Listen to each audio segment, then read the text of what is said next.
எல்லாருக்கும் வணக்கங்க. இன்னைக்கு நான் ரொம்ப சாஃப்ட்டா பஞ்சு போல இடியாப்பமும், அது கூட வெஜிடபிள் ஸ்டூவும் தாங்க செய்ய போறேன். இந்த ரெசிபி பிரேக்ஃபாஸ்ட், டின்னர் 2த்துக்குமே பெர்ஃபெக்ட்டா இருக்குங்க. வாங்க ரெசிபி எப்படி செய்றதுன்னு பார்க்கலாம்.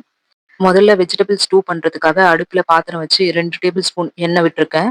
எண்ணெய் சூடானதும் 2 பிரிஞ்சி இலை, 2 சின்ன துண்டு பட்டை, 2 ஏலக்காய், 2 கிராம்பு சேர்த்துட்டு 10 சின்ன வெங்காயம் கட் பண்ணி வச்சிருக்கேன். அதையும் சேர்த்துடுறேன். 3 பச்சை மிளகாய் நீல வாக்குல கட் பண்ணியிருக்கேன்.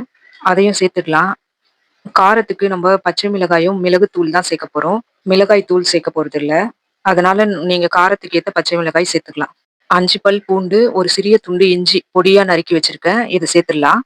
இஞ்சி பூண்டு கொஞ்சம் வதங்குனதும் 1 கப் அளவு கட் பண்ண கேரட், நீளமா கட் பண்ண பீன்ஸ், நான் இதுல நூக்கல் 1 கப் அளவு சேர்க்கிறேன். இதுக்கு பதில் நம்ம உருளைக்கிழங்கு கூட சேர்த்துக்கலாம்.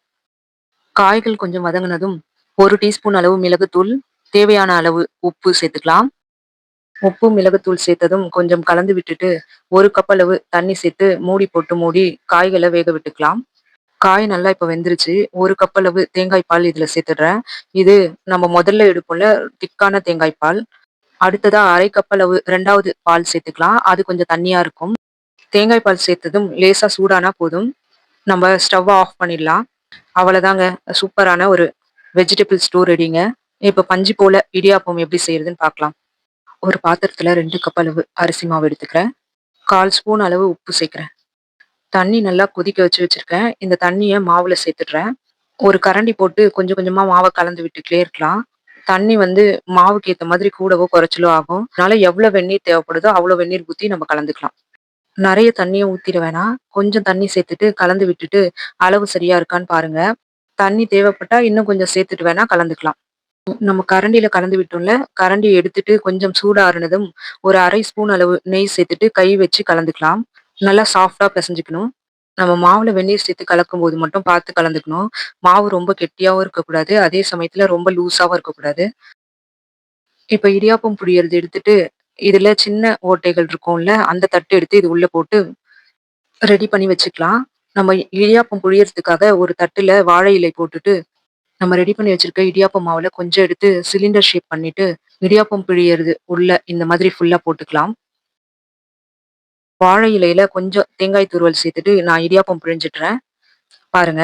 இந்த மாதிரி எவ்வளவு அழகா வருது பாருங்க.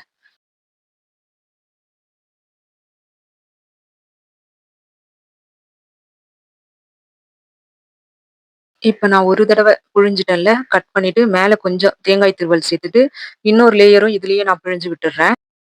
நான் இந்த மாதிரி பண்றேன். நம்ம இட்லி பாத்திரத்துல ஒவ்வொரு இட்லி குழியிலயும் கூட இடியாப்பம் இதே மாதிரி ஊத்திக்கலாம். இல்லன்னா இடியாப்பத்துக்குன்னு தனியா ஸ்டாண்டு சில பேர்கிட்ட இருக்கும். அதுல கூட நம்ம தட்டு தட்டா இடியாப்பம் பிழிஞ்சு எப்பயும் ரெகுலரா பண்ற மாதிரி பண்ணிக்கலாம். நம்ம எந்த முறையில பண்ணாலுமே இடியாப்பம் நல்லா நூல் நூலா, பஞ்சு போல ரொம்ப சாஃப்ட்டாவும் சூப்பரா வருங்க. கண்டிப்பா நீங்க இத வீட்ல ட்ரை பண்ணி பாருங்க. இடியாப்பம் பிழிஞ்ச தட்ட இட்லி பாத்திரத்துல வச்சு மூடி போட்டு வேக விட்டுக்கிறேன்.